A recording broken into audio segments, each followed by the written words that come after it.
I do it for the love first, peep the intentions, man. I spit game, but you never learn no lessons, man. Welcome to a new YouTube video. I'm here with Legaci and John, his manager. We're going to be talking about Legaci's new project that came out just this past weekend on October 9th, right? Thursday? Yes, sir. Yep. And we're just going to hop into it. It's my first time doing it, so I don't know how this is going to go. So if there's any problems or issues, I'm so sorry. Hopefully get better in the future. I prefaced this before we started recording. I do have some list of questions here for Legaci, but we're just going to have a conversation, see how things goes, and we'll see how long the video will be. Could be 20 minutes, could be 30 minutes, hopefully not longer, but we'll see what things go and how the conversation goes. So we're out the gate. Legaci, tell me, for everyone that doesn't know who you are, tell them who you are, your name, where you're from, basic background, information, etc., etc. Yeah, well, what's going on, everybody? It's Legaci. Real name is Brandon, if you want to call me Brandon or Mike.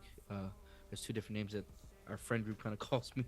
But, yeah, I'm 26. I'm from Houston. I'm a dad. I've been making music for about almost 13 years. I started when I was 13. And so it's been a long time. And, yeah, I'm excited to be here. All right, so tell me about you starting with music. What inspired you to start making music? Just what made you want to start rapping, and like some of the inspiration. It could be individual artists, it could be genres, whatever the case may be. Well, I remember specifically when the day that it was where I was like, oh, I kind of want to do that too. It was back, it was years ago. I was probably about 12, 13, and MTV still did they would premiere like the music videos, right, for artists like Drake and Lil Wayne and all that. And Drake's came on for Find Your Love.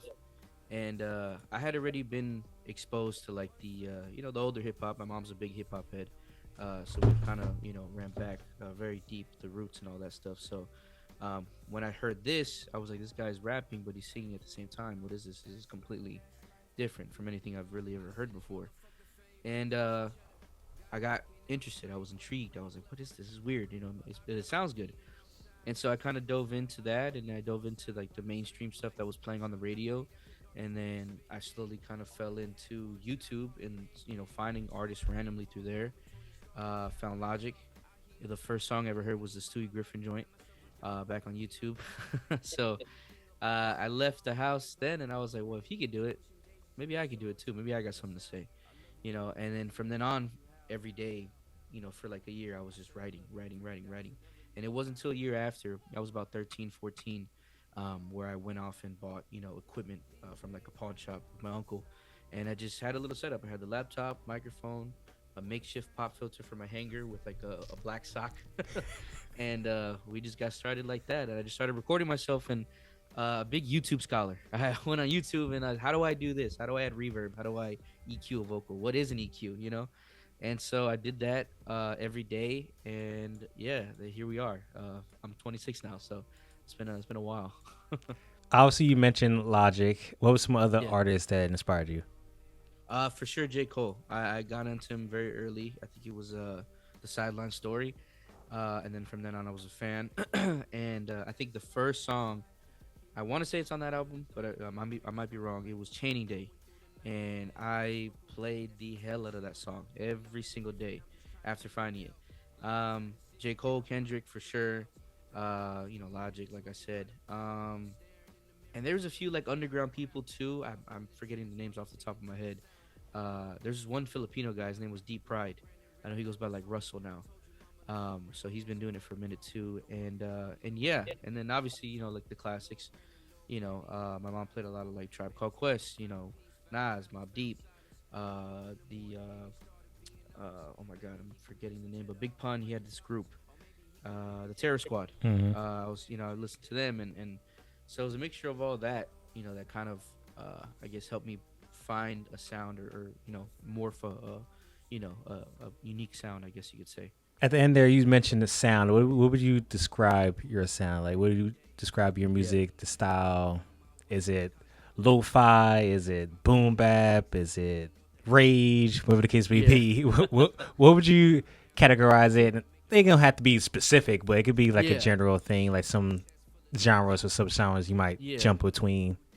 Uh, Definitely. I mean, there's boom bap, right? There's hip hop to it. Like, specifically this album, we did the first half is all just hip hop, and then the second half I really wanted to just have fun and kind of turn up and just have a good time and stuff and let people play them at parties or in the car with their friends or whatever the case may be.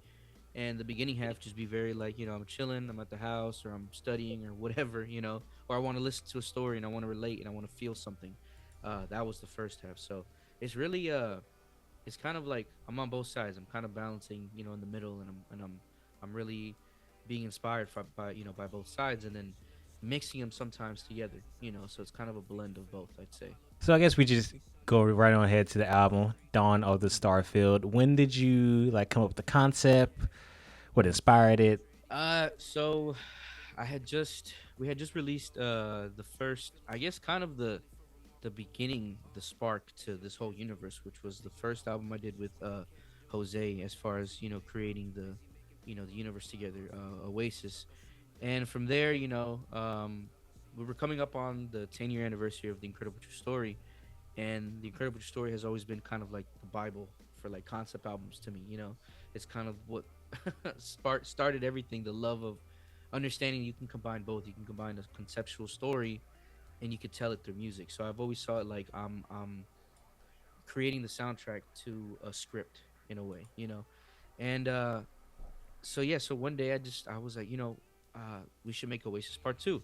And that was the whole idea. Oasis 2, Oasis 2. There was no name to it. I just knew Oasis 2. I was ready for the next adventure. And I brought it up to the engineer, or this artist as well. He's one of my best friends, Tuano. And he was kind of like, I don't know, like I feel like you left everything you needed to say on Oasis. Like maybe it's time for a new adventure. Maybe it's time for a new story. Or we expand that story and we take it a different way. And I sat with that. And then it was in front of me. I was like, well, I want to have fun, but I also want to make, music people can relate to. Why not, create a story? And it just all kind of flowed one day. And I made the record Stardust, which was the lead off single for the whole project. And from there, the whole universe just kind of exploded and here we are. You know what I mean? Like it's crazy big how big it's gotten. We're not even at I don't even think we've hit the cusp of what we're emerging on. So it's pretty it's going to be a pretty long journey. I think this is going to be like the next 10 15 years at least for me, wherever we take it and stuff. So yeah, I think it's a special one for sure. Talk a little bit more about the cover art with Jose Fernandez, and then we also have John here, who also helped along creating artwork and cover arts and stuff like that. So tell me the story behind that. Yeah. So one of the main inspirations, for sure, was Han Solo, and I wanted to create this Han Solo kind of character.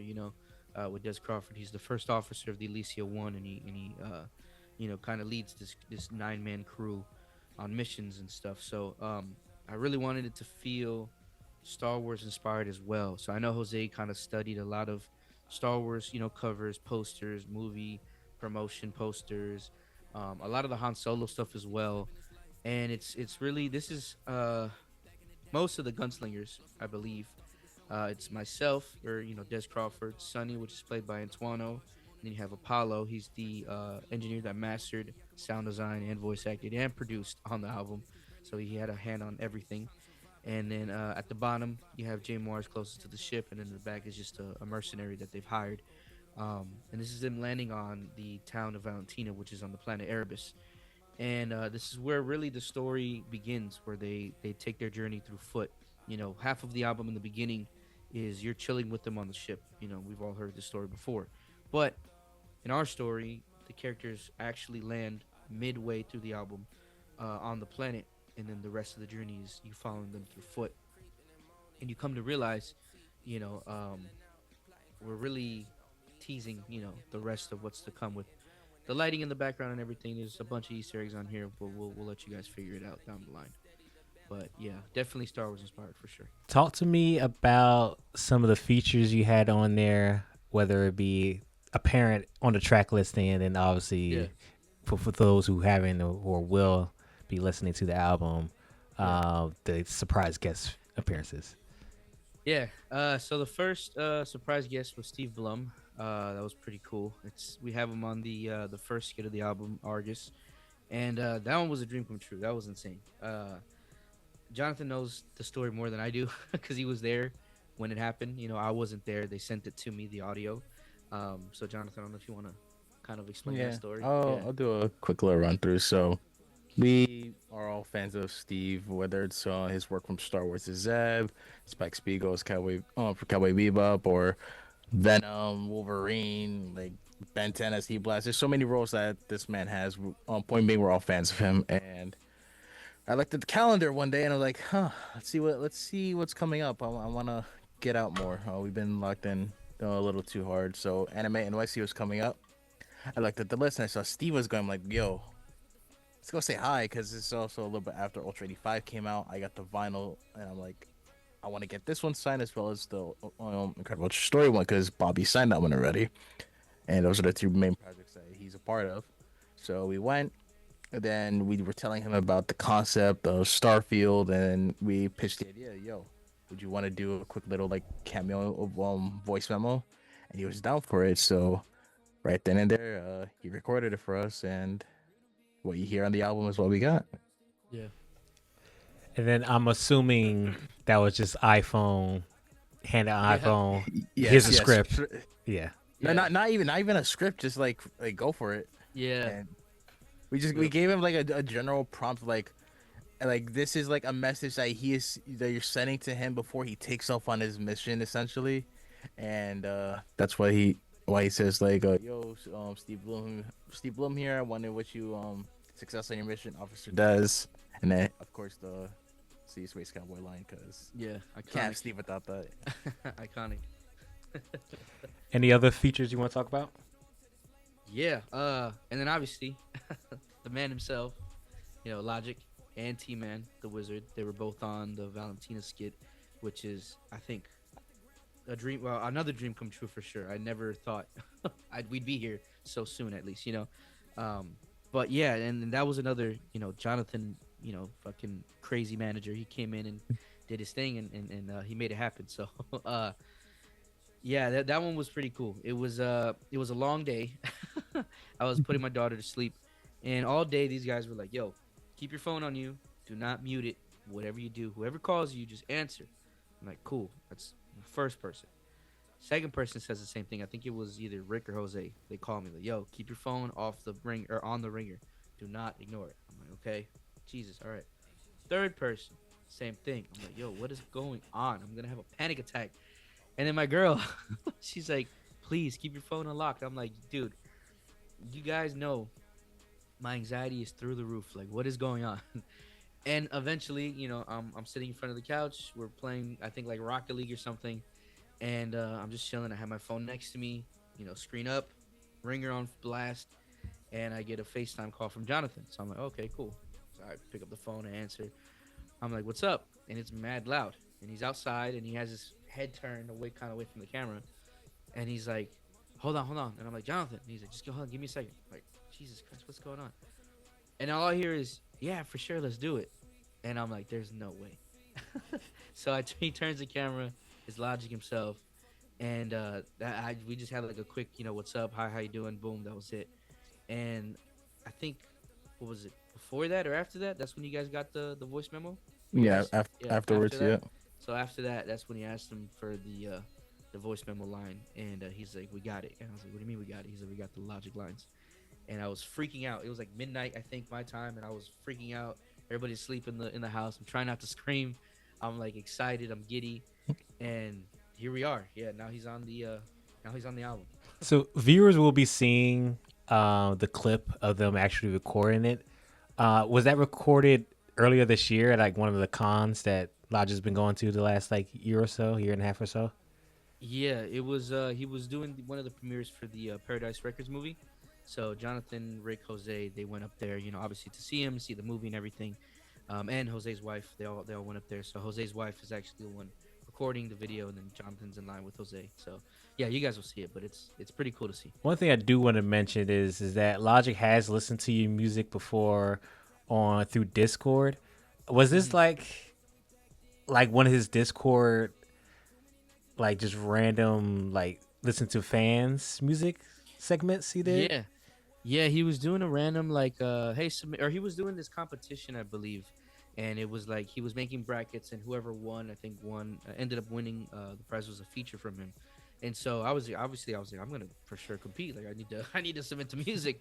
So I did, and I remember it was like Jonathan, Rick, Jose, and like a bunch of other people started hopping on the train. They're like, play Legacy, play Legacy, play Legacy. And he finally caught on, like, who the hell is this Legacy kid? Like, who is this? And so he's like, all right, cool. I hear you guys. And because of the power of the people in the chat, he ended up seeing the record, pulled it up, and and lo and behold, it was Stardust. The people have wanted it. Legacy is up next after this next song by. No, I'm just kidding. Here we go. All right, Legacy. Man, hey, first of all, this shit better be really They good. better be slapping. This nigga. shit better be really, They really good. They better be slapping, nigga. You understand what I'm saying? It better be really fucking good. So you done fucked up because you hyped it.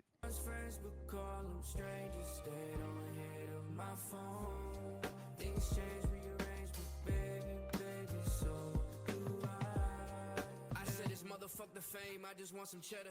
Got him looking at me strange, but I played it clever. That's a bar. Motherfuck the fame. I just want some cheddar. I feel that. Heard that. That's a solid 8. A 7. I give it a Give it 7. a 7. I give it an I 8. get a B to 9. I give it an 8. I really like it, man. He's rapping on there. He's doing his thing. And he heard the record there, and he rated it and everything, and gave me some advice and stuff. And but he enjoyed it. He liked it. So it was pretty cool. It was pretty cool to see that. Nice. Yeah. Nice. Yeah, I know that's definitely a moment. T-Man is also on the skit as well. How did you get T-Man to join in as well? Jonathan, again, this was you. I don't know this. I just know he's on the album. It was just that was like a combination of things. So afterwards of having those two connect with the Pink Color Skies record earlier in the year, they basically hit it off, and the sentiment of like, oh, whenever you need something, just hit my line. So when the idea came about of adding in the skit of Logic, and we're thinking about a way to, like, for it to make sense, because shoehorning in a cameo is cool, but you want it to be effective. So we thought of a way to world build. That's why you hear him say, oh, the Cosmo Core presence is in full force, because it lets you know everything's ramping up towards that climax at the end of the project. So a quick little fun way would be a new segment from the point of view of a citizen, and like, who will be a fun, very distinct voice for a citizen? And there's only one man for that, and that's T-Man. So we wrote the script, pitched it, and they're like, T-Man's like, yeah, I'm the game. So he sent over his vocals and then put them together, and it's the boys together, and it's very reminiscent of for those who will see eventually the Paradise Records movie. There's a scene very similar to it, so it was very like evocative of it. Even with going as far as the canvas for that skit, Bobby is colored the same way in the suit he was wearing that night at the Paradise Records premiere. We have J Mars. Obviously, J Mars has worked with JRB, Logic himself. So tell me about having J Mars not once but twice on the album. Yeah. That's the homie. Like we did a feature. I purchased a feature from him back in when I was recording the Oasis album, so that would have been 2023. And he just came to the studio. He wanted to do it live and everything in person. So we met in person, which was pretty cool. And then we just kind of hit it off as friends. Like we were immediately clicked. He was really cool, really down to earth kind of guy, very, very supportive. Very much a guy you want in your corner. So we clicked. And from then on, every time I had a session, I kept telling him, like, yo, like, we need to link up again. We need to work again. He's like, yeah, man, like, where do you stay? And I was like, well, I stay in Houston. I stay in this part. And he's like, dude, I stay in this part. And he shot me his address, and he's like, bro, we're 15 minutes apart from each other. What are we doing? And I'm like, what? So from then on, anytime I had a session at Antoino's, I would just tell him, yo, come through the studio. And he's like, let's do it. So he would really come through sometimes just to kick it. He would write as well in the background, and it was kind of just like it happened naturally. We're recording the records, Andromeda, which is the first record he's on, and I was recording it. I kind of just looked at him. He was bobbing his head, really, really feeling it. And I was, you want on? And he's like, yes, please, let's do it. So I was like, cool, all yours. Let's get second verse. And the Gunslingers one, I actually recorded during the Oasis era. And I kind of just held on to it. I put it away, kept it in the vault kind of thing. And just waited to see where it would end up. And, ultimately ended up on Starfield. It ended up working. So, yeah, he's become a real good friend. For sure. You mentioned Antoine throughout the entirety of this interview. Talk to me about him. Yeah, Antoine, again, another artist featured. He's an artist himself. He mixed the whole project, so I record at his. Any music we do it at his. We've been, best friends for a long time, but we've been friends. We met in 2017. It was kind of the same thing, just through Instagram. Hit me up. He's like, we should work. I was like, I'm down. He came through the house and recorded in the bedroom studio. And same thing, we just kind of clicked. So really everybody involved in some way, shape, or form, we've been friends first before anything. And I think that's why everything happened organically, even from Jonathan to Jose to Rick. We all started off as, hey, let's just work together, let's collab, to becoming friends for a while and then diving into the creation of Starfield. So when we went into Starfield, we were already, everybody involved, it was really, really good friends. So it didn't feel like work, making the album. I'm trying to think. I think that's really all the features that we have. Am I missing anybody, Jonathan? Taiki. Taiki's another one too. I've been friends with him for a long time. We met on Instagram, and then we didn't meet in person till like 4 years after meeting through Instagram. And we realized same thing. Oh, we went to high schools just across town from each other. We're in the same district. Like, what are we doing? What's going on? And we started hanging out every day. And yeah, so again, everybody involved is either friends or family, some shape or form. I want to circle back real quick so for those who don't know, Logic performed at the Red Rocks in Colorado. Excuse me, he performed in Colorado, and then Garrett. Lines of Logic, Twitter owner of that, set up this event called Rat Pack Forever, and then he hosted an event which unfortunately I could not attend to. I was unable to, and didn't have the time to. But he hosted an event in which 100 plus, roughly 100, you guys would say, about 100 or so of Rat Pack was there, in Denver, Colorado, just all having a good time with one another, and then surprisingly, Logic showed up and performed a brief performance there and met everyone, hugs and kisses, etc., etc. So tell me about having Logic show up there, him doing brief performances, talking with him, whatever might happen behind the scenes, etc., etc. Tell me about that experience. Yeah, so I was completely unaware that he was gonna show up. So it was really a shock. I was aware that T-Man was gonna come through, and he did as well. So he came through to the green room in the back, backstage, and we said, what's up, hello, and everything, and greeted him, and immediately he was set to take the stage. So he just kind of got back there, got settled in, and then ran up to the front, hopped on stage. So I was, I'm gonna go see T-Man perform. So I'm gonna go check this out. So left the green room, kind of went to the side. There was we had a backdrop of the commemorative poster that Jose designed exclusively if you bought that tier with the ticket. We blew it up, and it was like this big banner, and there was a couch in front. So I was kind of standing next to it on the side. So I'm watching T-Man perform, and out of nowhere, I kind of turn to my left, and I see two big bodyguards, walking through, and I'm like, "The hell? Like, who's coming? Like, what's going on?" So, and then they're flashing their lights, and then I look, and then I see Nikes, and I look up a little bit, and I start to see a jumpsuit, and I'm like, "What the hell?" I finally look up, all the way up, and I see the side profile, see the curly hair with the hat and the glasses, and I'm just like, no way, no freaking way. And I start freaking out. I'm like, oh my God, what is going on? And I turn around, and everybody's in shock as well. They're like, we have no idea. Like, it was just supposed to be T-Man. Like, oh my God. And yeah, nobody knew. Garrett kind of kept it as a surprise. They were communicating back and forth, him and his management and stuff. And yeah, and he just came through, and he did about like a good 20-30 minutes, Jonathan, right? And then he dipped. Yeah, it was supposed to be like 2 or 3 songs, but while I was making sure that everyone was like okay, like checking in on Brittany, his wife, checking on Yeah. Fabian, the cameraman, T-Man, and his wife. Fabian's like, it was only supposed to be like 2 or 3 songs, but he's doing his thing. We're Yeah. like, yeah, he can't control that. It's how he is. So I think he definitely had a lot of fun. He had mentioned that he hadn't performed in a little venue like that in like 15 years. So he was like, it was cool to do something that intimate. So everybody was really close, and everybody was really cool, really calm and chill, having a good time and turning up and everything. And he at one point jumped in the crowd and started signing people's arms and books and posters and whatnot. And then right away, Jose and Jonathan, they got into work mode. They're like, yo, you need to go to the back. When he leaves, you can catch him. I'm like, cool. So we head to the back, and I'm waiting on the side. I'm ready to give him a comic book that we're making for this universe, or it's actually out now for pre-order. And I had a T-shirt and just a bag of goodies and everything. And he passed by. Jose's like, this is Legacy, and he's like, oh, what's up, man? What's up? And we shook hands, and then I mentioned to him, I met you back on the Under Pressure tour. And he's like, wow, look how skinny I am. And then we just kind of, he's like, all right, cool. He was in a rush. I know that, because he's like, all right, let's take a picture. Who's doing it? Took the photo, told him, cool, appreciate coming through.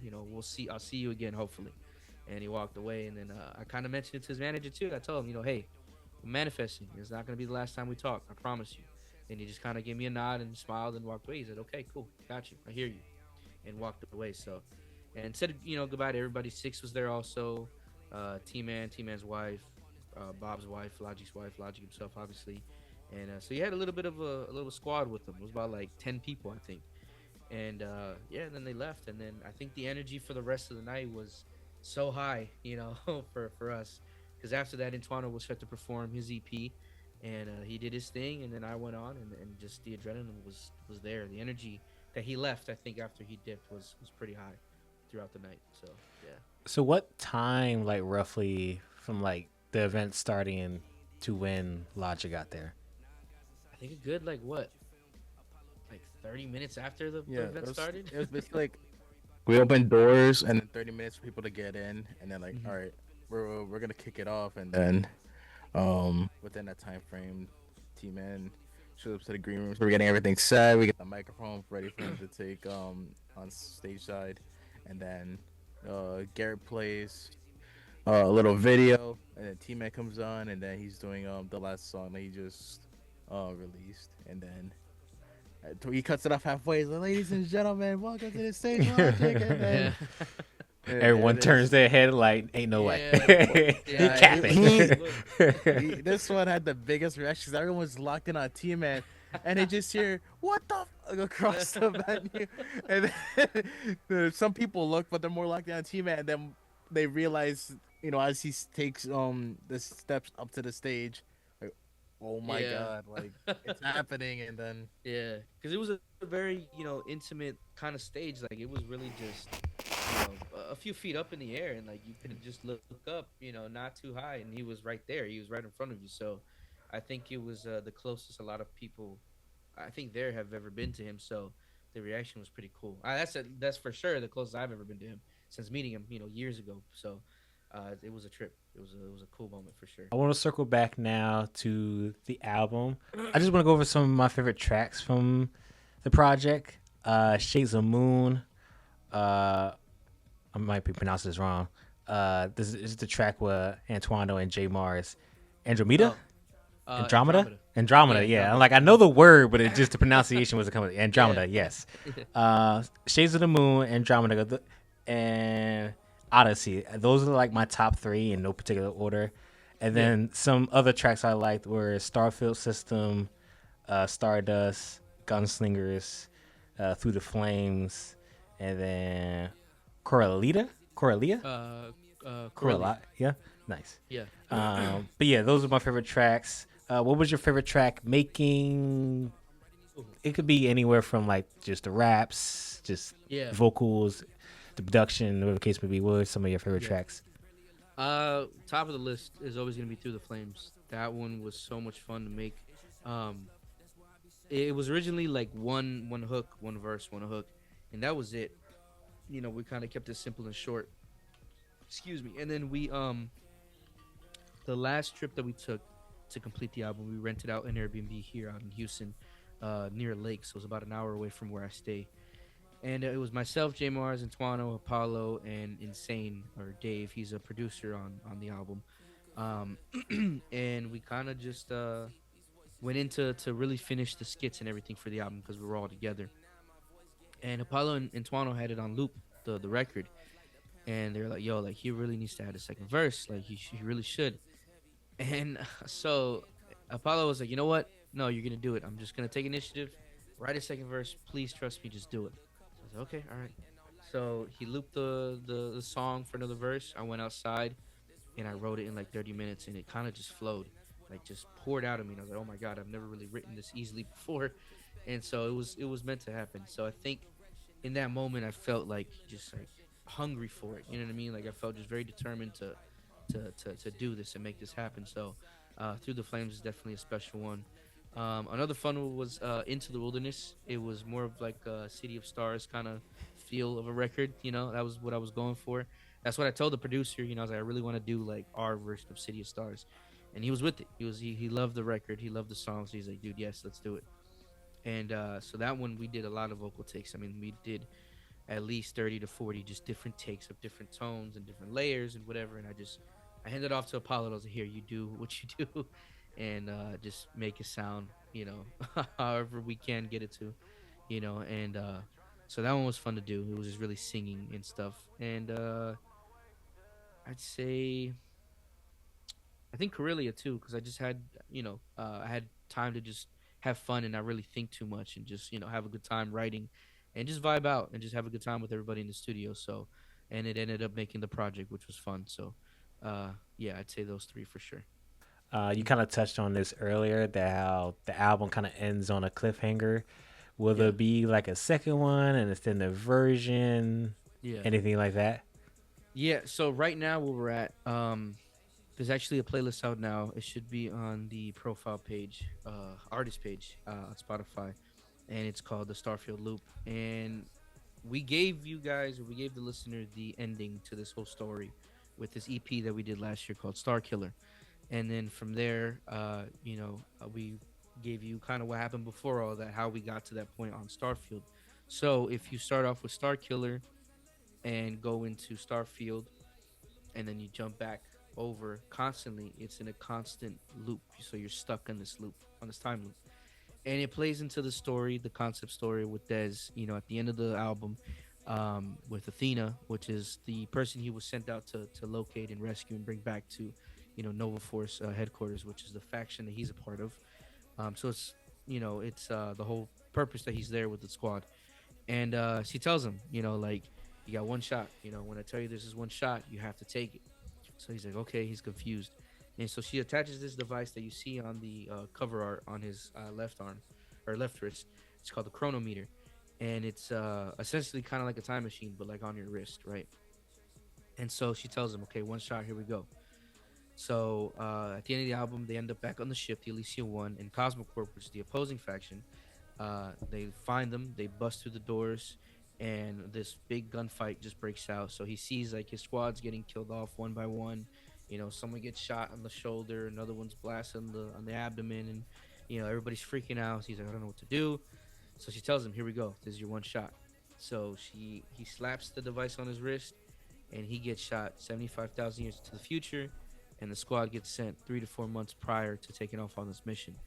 And at the end of the Starfield, if you play it immediately into Starkiller, you'll fall right where you leave off on Starfield immediately. Like you'll hear at the beginning of Starkiller, what is it, 75,000 years into the future, and then you hear Dez falling through.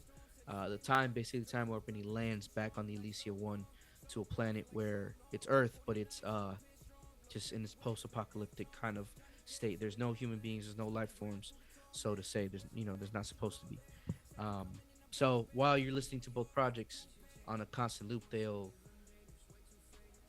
simultaneously bleed into each other every single time. And then whenever we decide, okay, we're ready for part 2, and when we drop part 2 to this album or this storyline, that's when the time loop will break with Dez, and you'll break basically with him. Like, oh, okay, we're finally out.